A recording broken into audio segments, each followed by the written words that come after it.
El sexto propósito de la imposición de manos es establecer diáconos en la iglesia. Hechos 6:6.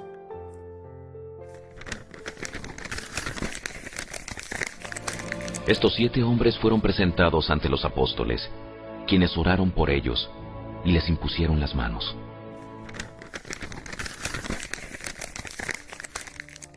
La organización del liderazgo de la iglesia desde sus inicios está muy claramente definido en los Hechos y todo el Nuevo Testamento. Cada iglesia era liderada por 2 o más líderes, a quienes la Escritura denomina ancianos, como veremos más adelante. La iglesia en Jerusalén era dirigida por 3 ancianos, Pedro, Jacobo y Juan. La iglesia de Antioquía por 5. Los ancianos se dedicaban enteramente a los asuntos espirituales y debido a eso levantaban discípulos que les ayudasen con las cosas materiales, a quienes la palabra se refiere como diáconos. Diácono significa servidor y no es un título opuesto, sino una actividad delegada para servir a Dios por medio de servir a los demás en asuntos materiales como acarreo, servir comida, ayuda, aseo, finanzas, etc. El séptimo propósito de la imposición de manos es establecer ancianos en la iglesia. Tito 1:5.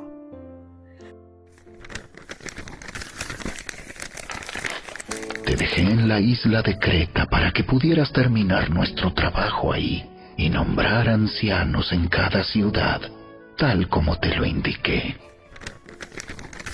Anciano significa maduro espiritualmente y tampoco es un título o jerarquía, sino una actividad delegada para servir a Dios ocupándose de los asuntos espirituales como la oración y el ministerio de la palabra, para enseñar y preparar a los santos para la obra del ministerio.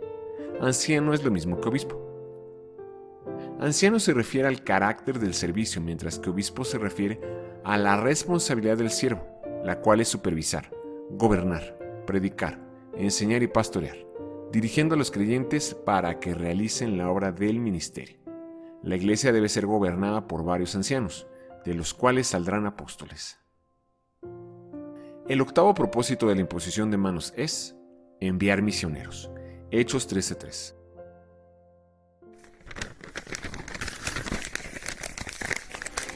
Así que, después de pasar más tiempo en ayuno y oración, les impusieron las manos y los enviaron.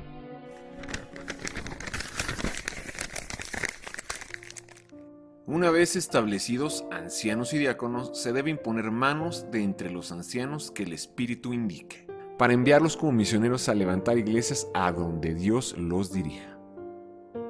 El noveno propósito de la imposición de manos es ministrar el bautismo en el Espíritu Santo.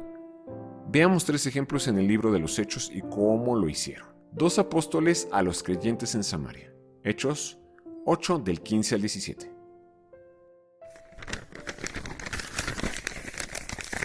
En cuanto ellos llegaron, oraron por los nuevos creyentes para que recibieran el Espíritu Santo.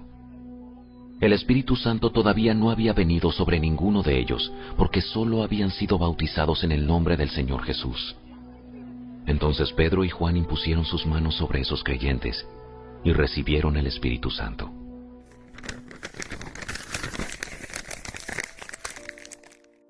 Apóstol tampoco es un título o puesto, sino una actividad y significa enviado o misionero. Y tiene la facultad para ministrar el bautismo en el Espíritu Santo mediante la imposición de manos. Pero no solo ellos la tienen, sino también los discípulos. Un discípulo a un pecador recién convertido. Hechos 9:17.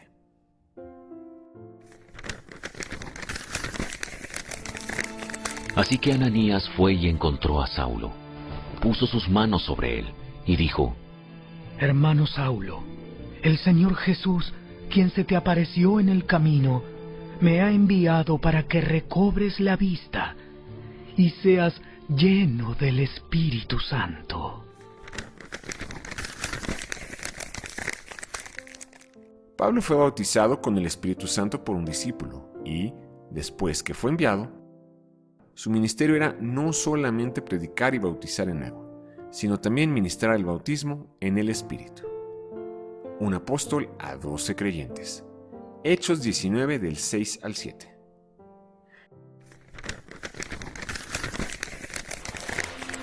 Después, Cuando Pablo les impuso las manos, el Espíritu Santo descendió sobre ellos y hablaron en otras lenguas y profetizaron. Había unos 12 hombres en total.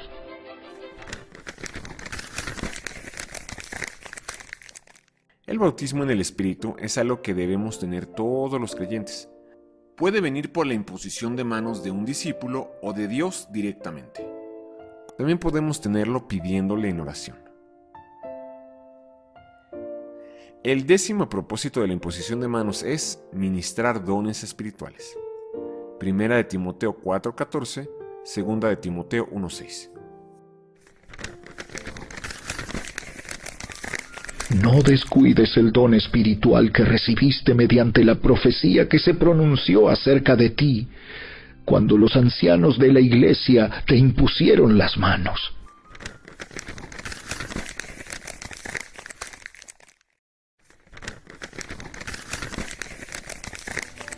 Por esta razón, te recuerdo que avives el fuego del don espiritual que Dios te dio cuando te impuse mis manos.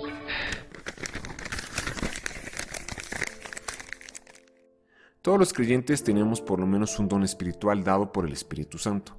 La imposición de manos es para que ese don sea descubierto o salga a la superficie. También es para despertar o avivar los dones, debido a que podemos descuidarlos por no ejercitarlos. En el contexto, vemos que la lectura, la exhortación y la enseñanza son el medio por el cual los dones son cuidados o cultivados. De manera que lo que se recibe mediante la imposición de manos se puede apagar. Asimismo, la cobardía y la falta de poder, amor y dominio propio son señales de que no estamos llenos del Espíritu ni estamos ejercitando los dones que hemos recibido.